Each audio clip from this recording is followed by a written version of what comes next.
Imagine you're drifting in the middle of the ocean, 65,000 years ago. When you look back, the land is gone. Nothing surrounds you but water, an endless blue stretching to the horizon. Beneath your feet, a crude wooden raft rises and falls with every swell. The wind leaves salt on your lips. Your arms burn after hours of gripping the paddle. You have no idea where you are. You don't even know if there is truly land waiting somewhere ahead. Beside you, a small child clings tightly to their mother.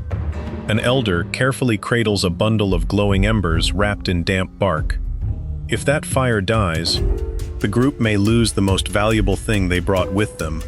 What if the raft breaks apart right now? No one knows where you are. No one is coming to rescue you. Within minutes, the sea would erase every trace that your people ever existed. This is not fiction. Archaeological evidence suggests that around 65,000 years ago, our ancestors accomplished voyages across open water using vessels so simple that almost nothing of them has survived to the present day. For decades, many scientists believed such journeys were impossible. The ocean was simply too vast, too dangerous, too unforgiving. There was no room for even a single mistake. And yet, they sailed anyway. One archaeological discovery changed everything. It was found in Australia, but instead of answering the mystery, it raised an even bigger one. What could possibly persuade a group of Stone Age people to leave the safety of land and paddle toward a horizon that promised absolutely nothing? That is where our story begins. It's difficult to imagine why anyone would willingly gamble their life on an endless sea. But around 65,000 years ago, the world was far less stable than we often picture it. The climate shifted again and again. Forests expanded, then disappeared. The great herds moved with the changing seasons, forcing human hunters to follow if they hoped to survive. In some regions, food became increasingly scarce as more groups competed for the same land. Was that the reason? Perhaps. The truth is, scientists still don't know for certain. Some researchers believe climate change created enough pressure to push people toward unfamiliar lands. Others argue that growing populations made competition for food increasingly intense. There is another possibility. Perhaps our ancestors were simply doing what humans have always done, moving forward. Maybe no single explanation tells the whole story. Instead, many forces came together at the same time, until one day, a group of people found themselves standing at the edge of the sea, facing a decision no human had ever made before. Stay or step into the unknown. That may be what truly set Homo sapiens apart. We weren't the strongest creatures on Earth. We had no claws, no fangs, no natural armor. What we did possess was something far more powerful: the ability to imagine a place no one had ever seen. All it took was one person believing that land existed beyond the horizon, for others to spend days preparing for a journey from which they might never return. Curiosity, planning, trust. Together, those qualities carried our species farther than any other animal on Earth.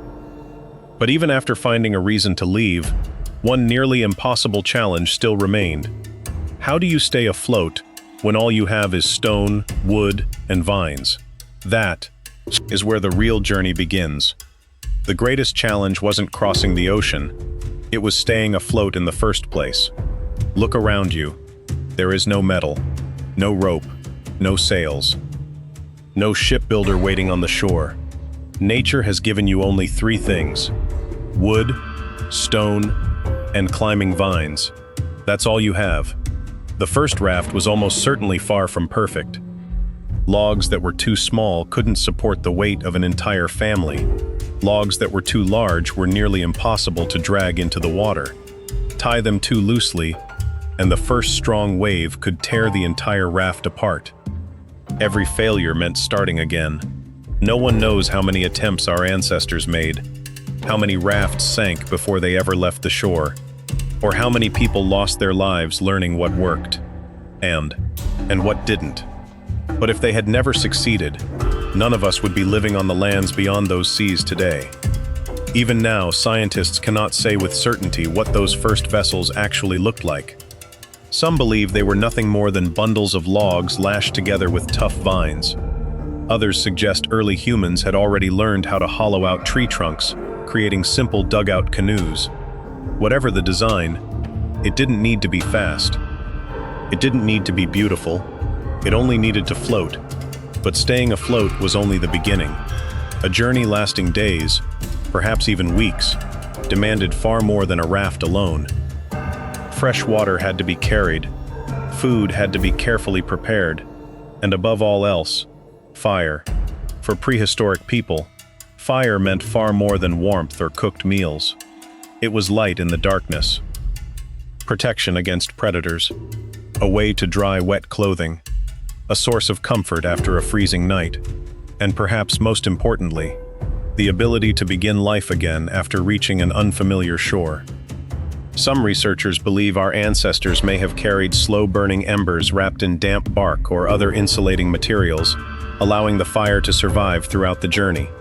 If that idea is correct, then the first raft in human history carried far more than people. It carried knowledge, hope, and the possibility of a new beginning. Eventually, the shoreline disappeared behind them. Every stroke of the paddle carried the raft farther into open water, and farther away from any chance of turning back. By day, the sun became an enemy.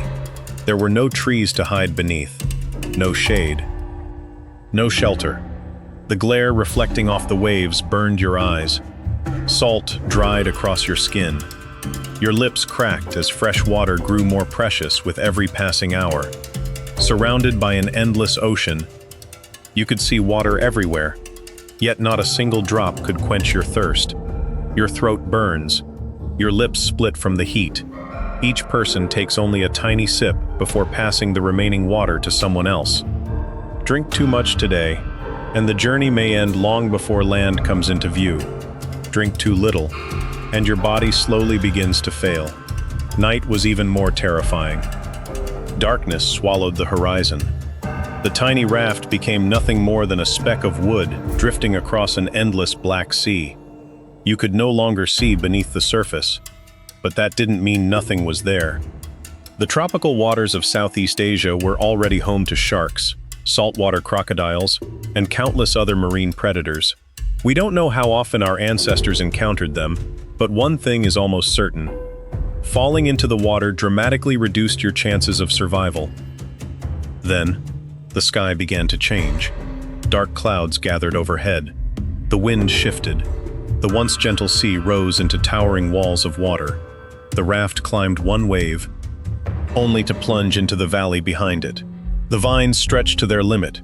The logs slammed against one another with every impact. Any wave could be the last. No paddle was strong enough to fight a storm. There was nowhere to hide, nothing to anchor to. All they could do was hold on and pray the raft stayed together. For that reason, many researchers believe these early sea crossings were anything but random. Our ancestors likely watched the weather with extraordinary patience, learning the rhythm of the winds and choosing the calmest seasons before setting out. They didn't conquer the ocean through strength. They crossed it by understanding it. As the days passed, their food supplies grew smaller. Fresh water became dangerously scarce. Every stroke of the paddle felt heavier than the last. Muscles ached, hands blistered. Sleep came only in short, restless moments. No one could truly relax. A single unexpected wave was enough to throw someone into the sea. Then, after days of seeing nothing but water, a small island finally appeared on the horizon. For the first time since leaving the mainland, there was a place to rest. The moment the raft scraped against the shore, everyone scattered. Some searched desperately for fresh water. Others walked along the rocky coastline left exposed by the falling tide, gathering shellfish, crabs, and sea snails trapped in shallow pools. A few hunters waded into the shallows with stone-tipped spears, waiting patiently for fish to swim within reach before striking. If they were successful, it would be their first fresh meal after days of surviving on the food they had carried from home. Some researchers believe that if the glowing embers had survived the journey, this was the perfect opportunity to bring the fire back to life. Before long, the smell of roasting fish drifted across the beach, mixing with the smoke of burning wood. For a brief moment, the island felt less like a stop along the way, and more like home. They dried their clothes beneath the sun, repaired the damaged raft, sharpened their stone tools, collected fresh water, and prepared themselves for the next crossing. Because they knew this was only an intermission. The ocean was still waiting. Soon, the journey across the ocean began once again. Day after day, nothing changed. Only the endless rhythm of waves, the sound of paddles cutting through the water, and the hope that each sunrise might finally reveal land. Then, something different appeared. Not land. Birds. A single bird circled overhead. Then another. Soon, an entire flock crossed the sky. You lifted your head and watched the direction they were flying. Birds rarely stray far from land for long. If they were flying somewhere, perhaps there was something waiting beyond the horizon. And then, at the very edge of the world, a faint dark line slowly emerged from the morning haze. At first, no one spoke. No one dared believe what they were seeing. But with every passing hour, the shape grew larger. The coastline became clearer. The impossible was real. In that moment, you weren't thinking about history. You weren't imagining future civilizations, or wondering what archaeologists would discover tens of thousands of years later. You cared about only one thing: you had survived. Today, archaeological evidence tells us those early voyages forever changed the story of our species. By reaching the ancient continent of Sahul, the landmass that once connected Australia and New Guinea during periods of lower sea levels, our ancestors proved something extraordinary. They were no longer confined by rivers, mountains, or even oceans. For the first time in history, humans had crossed one of Earth's greatest natural barriers. That achievement wasn't made possible by stronger muscles or sharper weapons. It was built on something far more remarkable: curiosity, cooperation, planning, and the courage to keep moving forward, even when the destination existed only in imagination. Perhaps that's the true story behind humanity's first great sea voyage. It wasn't about conquering the ocean. It was about refusing to let the horizon become a boundary, because every generation has faced its own unknown. For our ancestors, it was the sea. Centuries later, it became unexplored continents. And today, our horizon stretches far beyond Earth itself. Perhaps the greatest journeys in history have always begun the same way. Not with certainty, but with a simple decision to keep moving toward the unknown. And maybe, that's what it has always meant to be human.